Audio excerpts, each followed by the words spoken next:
Bonjour, mon nom est Bruno Leroux, je suis copropriétaire d'Arleco Génération 3. Je suis de la deuxième des trois générations. Arleco, c'est un atelier d'entretien mécanique automobile sous la bannière Napa Autopro. Chez nous, on aime dire qu'on offre des soins mécaniques parce que chez nous, tout est différent de la concurrence. Se lancer en développement durable, sincèrement, je puis affirmer que le développement durable fait partie des valeurs fondamentales de l'entreprise depuis au-delà des années 90.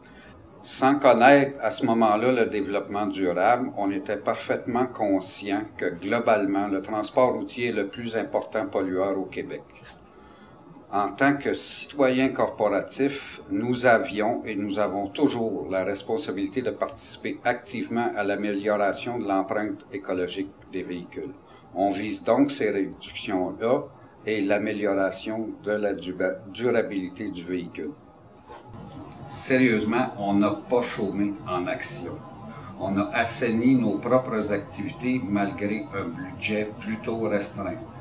On a très sérieusement amélioré notre efficacité énergétique. On a acquis des certifications OR en 2009 pour le programme Ici on recycle de Recycle Québec et en 2010, certification OR aussi pour le programme Clé verte automobile.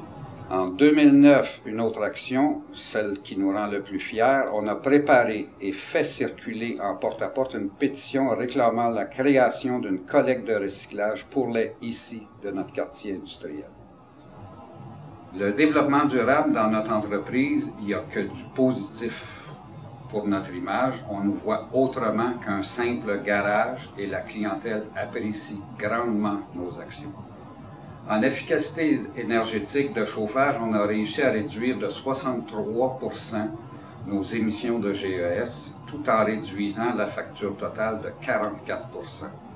Depuis 5 ans, nos certifications nous permettent d'éviter l'enfouissement à plus de 96% de nos matières résiduelles. De notre pétition est née la coopérative Le Ceric. C'est de loin la démarche qui nous rend le plus fiers chez Arleco. Pour une toute petite entreprise comme la nôtre, la principale des difficultés qu'on a rencontrées, c'est les coûts de récupération des matières qui sont tout simplement astronomiques devant des petites quantités. Le Ceric nous aide et va nous aider à améliorer ce dossier. Aussi, une fois déniché, ce qui déjà peut être compliqué, la difficulté la plus frustrante est de confirmer la conscience professionnelle du récupérateur ou du recycleur. À mon avis encore aujourd'hui, il n'y a pas suffisamment de support et de promotion sur la valeur de la matière à chacune des étapes de son cycle de vie. Nos prochains objectifs, c'est de continuer à s'améliorer. C'est aussi, pour mieux s'améliorer, c'est d'amener graduellement avec nous tant nos clients, nos fournisseurs que nos compétiteurs. Rester à l'affût aussi de toute amélioration possible dans notre domaine. Bien sûr, dans l'avenir, en venir à participer activement à l'électrification des transports.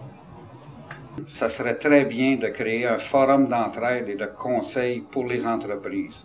C'est toujours rassurant et stimulant quand tu peux discuter d'un problème avec quelqu'un qui baigne dans la même eau que toi. Dans notre domaine spécifique à nous, on espère toujours l'instauration des inspections pour les émissions des véhicules. Bien sûr, pour retirer de la route les hyperpolluants, mais surtout pour donner du poids à nos ambitions qui sont de réduire les émissions et prolonger la durée et la qualité d'un véhicule. Ce qui urge de mettre en œuvre pour tout le monde, premièrement, c'est supporter et prioriser l'achat local. Deuxièmement, se pencher sur l'efficacité énergétique et se réexaminer régulièrement. Troisièmement, je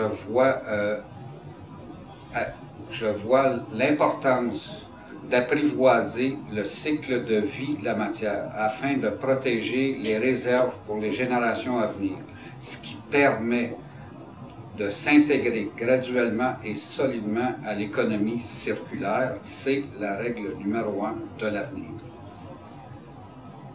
Se lancer en développement durable, c'est vraiment un must. Okay? Vos compétiteurs, ils songent déjà ou sont déjà dedans. Vous avez à suivre le mouvement, c'est essentiel. J'ai 2 exercices pour vous aider. Rappelez-vous vos grands-parents. Ils avaient à faire beaucoup avec peu. Créez-vous une équipe, explorez comment appliquer leurs valeurs d'autrefois aujourd'hui chez vous. C'est ce qu'on appelle la réduction.